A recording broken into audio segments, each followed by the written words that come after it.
லட்சம் கோடி கடன் வச்சுட்டு தான் அவங்க கலந்து போனாங்க. இப்ப இருக்கவங்க 4.5 லட்சம் கோடி கடன்ல இருக்காங்க. சோ ஒட்டு மொத்தமாக 8.5 லட்சம் கோடி. தாத்தா எத்தனை வருஷம்? 9.5 ஆண்டு காலம். என்ன ஊழல் இருந்தது? ஒரு முறை தஞ்சாவூர்ல ஒரு பொதுக்கூட்டத்துல பேசாங்க. மக்கள் சொன்னாங்க, பணப்பற்றாக்குறை இருக்கு, என்ன பண்ண முடியும், எங்களுக்கெல்லாம் ஏதாவது நீங்க பண்ணி கொடுக்கலாமே. நீங்க சொல்றது வாஸ்தவம் தான். ஆனா உங்களுக்கு நீங்க சொல்ற மாதிரி அச்சடிக்கிற மிஷின் நம்ம கிட்ட தான் இருக்கு. எல்லாருக்கும் ஒரு மூட்டையா கொடுத்துட்டு போயிட்டோம்னு வச்சுக்கீங்க, எல்லாரும் வியாபாரம் பண்ண போக மாட்டான், விவசாயம் பண்ண போக மாட்டான்.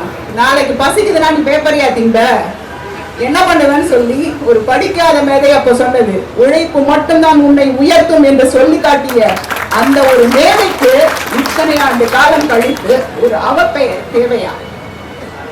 அது மட்டும் இல்ல, என்ன சொல்ல போனா இப்ப ஒன்னொன்னுக்கு ஊழல் எட்டி இல்ல வழிஞ்சுக்கிட்டு இருக்கு. அப்படின்னும் போது இப்ப அவர் வாழ்ந்த காலத்துல பால்ல தண்ணி கலந்ததுக்கு சண்முகம் அப்படின்றவரை சிறைக்கு தள்ளணும்னு சொன்னாரு. இது எத்தனை பேருக்கு தெரியும்? தெரியாத இந்த அரசியல் நடத்தும் தலைவர்கள் தெரிஞ்சுக்கிட்டா கொஞ்சம் நல்லா இருக்கும்னு நான் நினைக்கிறேன்.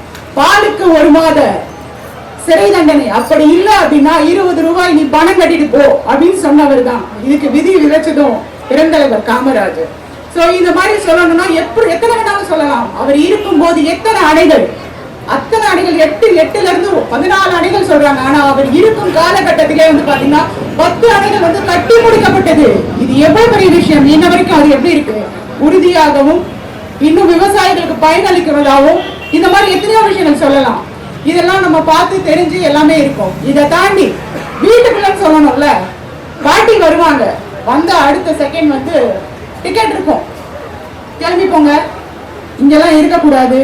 பாட்டி எத்தனை முறை இதை சங்கடப்பட்டு சண்டை போட்டுட்டு மகன்கிட்ட எங்க ஆச்சப்பா வீட்டுக்கு வந்திருக்காங்க இருந்திருக்காங்க அப்படிங்கிறது நாங்க குடும்பத்தாரா இருந்து பார்த்திருக்கோம். ஸோ இது எதுக்கு சொல்லுவாங்கன்னா, நீங்க வந்தீங்கன்னா உங்களை பார்க்கறதுக்கு 4 பேர் வருவாங்க, பாட்டி பார்க்க வராங்கன்ட்டு. அப்ப வரும்போது இங்க இருக்க தொலைபேசி எவனாவது சுத்திட்டு பெருந்தலைவர் வீட்டுல இருந்து பேசுறேன்னு சொல்லி மாறி தட்டிட்டு ஏதாவது ஒரு தவறு நடந்துச்சுன்னா யாருக்கு நஷ்டம்? அதுல கூட ரொம்ப கவனமாக இருந்தார். ஒரே மகன் தான், என்னுடன் இல்லையே, நான் அவனுடன் இல்லையே, இந்த வீட்டுல நான் ஓரமா இருந்துக்கல அப்படின்னு சொல்லி கவலைப்பட்டு எத்தனையோ முறை மகனுக்கும் தாய்க்கும் சண்டை நடந்தது உண்டு, கண் கலங்கி விட்டு சென்றது உண்டு.